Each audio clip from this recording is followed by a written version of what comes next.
behind me and centering the subject.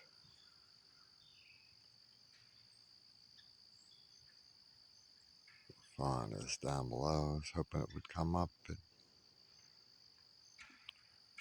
staying behind the spruce trees for now.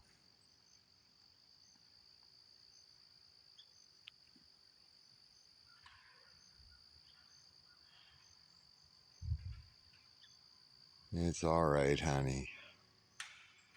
I don't know what those kids are doing over there, but it's making a bunch of noise.